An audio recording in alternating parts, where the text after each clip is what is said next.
Hello and welcome back everyone to another chat with me, Curious G. Today, let's talk about YouTube and mental health. Why? Well, over the last year, YouTube has seemed to be on a mental health kick. Now, I'm sure there's a million reasons as to why this is, but my assumption is that it all started with that stupid Netflix show 13 Reasons Why, followed by Logan Paul going into Japan's suicide forest and filming a recently deceased body. Funny how that's been glossed over. From my perspective, these events then triggered this flood of YouTube videos coming out specifically talking about depression, mental health disorders, and more importantly, people sharing their own experiences with it. And these videos weren't from just no-name people, but actually came from very large YouTubers as well. On the surface, someone might look at this and think to themselves, oh, how great, we're getting awareness about this topic. But as a therapist, I've begun to wonder about the potential pitfalls of this movement as well. Now, as always, I need to clarify something before jumping straight in. I am in no way against people sharing their stories and trying to bring awareness to mental health issues. Mental health in many ways is still very stigmatized, and having people open up about their own struggles and experiences with it can help the general population better understand the experience itself. In essence, sharing one's story helps the general population see the afflicted person not as a diagnosis, but as a human being. On top of this, sharing one's story also has the potential to act as an online support group. People are able to find others that are dealing with their same ailments and find deeper connection because of it. It can be likened to someone going to AA or some form of group therapy and meeting up with someone there to feel more supported. I can only imagine how refreshing it would be to go online and find someone else who's dealing with the exact same thing that you are. I'd imagine it'd be pretty encouraging. So make no mistake, there are benefits. So then what are the costs of looking to YouTube for mental health information and support? Well, one of the first things that worries me is the potential for people to begin to self-diagnose. I mean, think of the WebMD phenomenon. Oh, I've got an almost completely insignificant itch on my pinky. Perhaps I should check WebMD. Oh my gosh, it says I have an uncurable flesh-eating bacteria that will turn me into a zombie and enslave the whole human race. Now, it may not be that bad, but a simple search for mental health on YouTube's search engine does reveal some concerning things. What are they? Well, to start off with, there's a plethora of videos on how to diagnose others with, say, depression, anxiety, bipolar disorder, things like that. But even worse than this, they're followed up by videos about how to diagnose yourself. I watched a few of these videos, and I can say, they're not good. Let me tell you why. The way that they'll format their video is they'll start by laying out some criteria for a diagnosis out of the DSM-5. They'll vaguely discuss these, and then they'll move into some other vague examples or so-called signs about how you,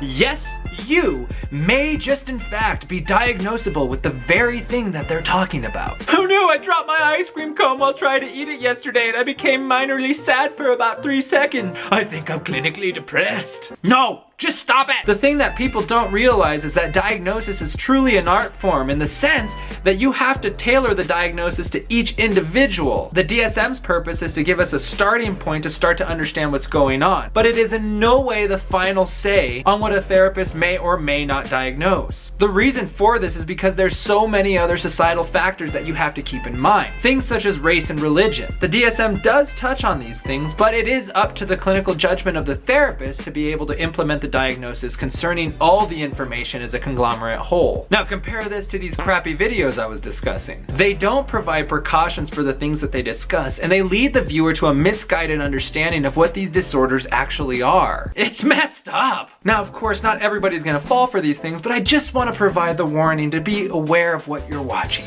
Now up to this point I've only been discussing self-help videos, but what about when we start discussing people who are sharing their personal experiences with mental health?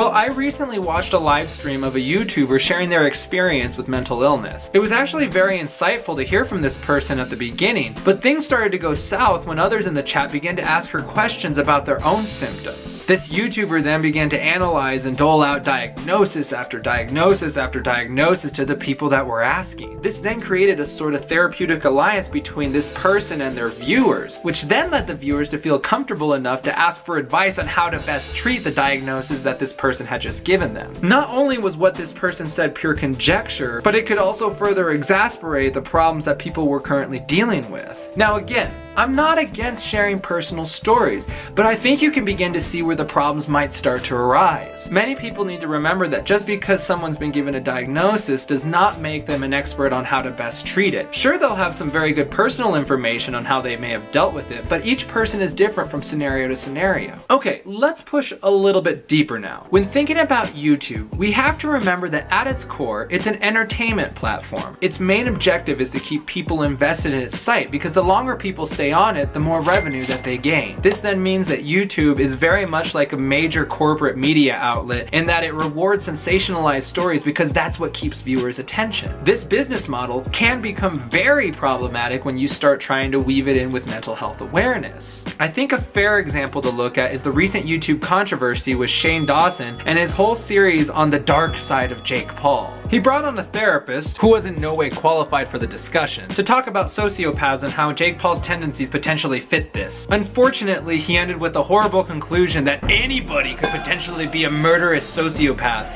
and that the reason we don't hear more about it is because the powers that be are actually sociopaths themselves and don't want us to learn about it. Ooh, how juicy. Was it entertaining? Well, personally, I was more disgusted than entertained, but yeah, I can see where the entertainment value was at. Was it factual? Hardly. The therapist he brought on dramatized the crap out of it. The editing then took the video to another level and made the whole thing feel like a freaking horror story. Interestingly enough, Shane placed a notice in his video description saying that the reasons he made cuts and edits this way was simply to make the video entertaining. Side note, I went and checked out that therapist's channel and watched her video on histrionic personality disorder. Apparently, if you wave your hands around when you talk, you have the diagnosis. Boy howdy do I feel bad for the Italians. Now all this has been bad enough, but what really pushed me over the edge was the fact that he plugged the online counseling website BetterHelp. Now I know there's a lot of reported issues with this website, from non-credentialed providers to lack of transparency with what they're charging people. But that's not what I want to focus on. What instead gets me is how Shane sensationalizes mental health and then attempts to capitalize it by linking this website to his video. For what? A referral bonus. He spent an entire video making you afraid by saying that literally anyone could be a sociopath. I can then see a lot of people thinking to themselves, whoa, maybe I'm a sociopath. Perhaps I should get checked out. How nice of him to provide me the link to go get a personal therapist online. In all seriousness, when looking at mental health, this type of video is very problematic to me, especially because Shane demonstrated in his video that he wasn't looking out for the best interest of his viewers. Instead, he was shooting for entertainment value, which then leads to revenue. Now I'll say this, there is absolutely nothing wrong with getting on YouTube to create entertaining value with the desire to make money. I myself would like to make some sort of income off YouTube someday. Instead, what's problematic is taking a serious issue such as mental health and sensationalizing it to the point where there's little next to no factual information left. It's like when you go to a movie and the opening scene states, based on a true story. You then know you just witnessed the only factual part of the entire film. Details are secondary as long as you're entertained. Now I'm harping on Shane because he has such a big influence, but it's also made me skeptical of other YouTubers that have put their struggle with mental health videos up online only to link them to the same website. Now hear me out, I'm in no way saying that their stories are contrived or embellished.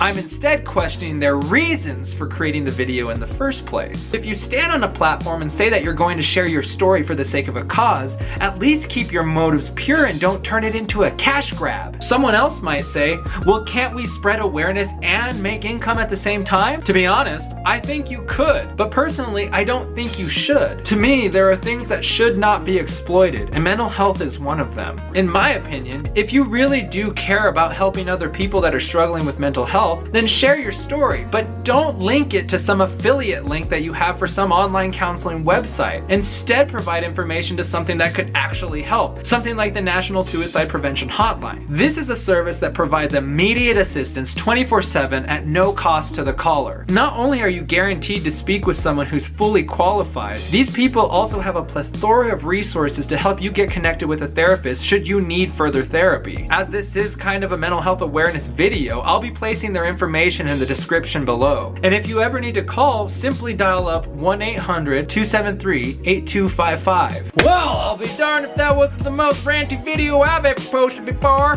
I'm glad I did it though. So what are your thoughts on this? Let me know, because this is a very important conversation that we need to keep having. And the truth is, the worst thing we could do is stop discussing it. Again, I'll be leaving all the information for the National Suicide Prevention Hotline below in the video description. Use it if you need it, there's absolutely no shame in that. Alright folks, well that's all I've got for today, but until next week, keep thinking.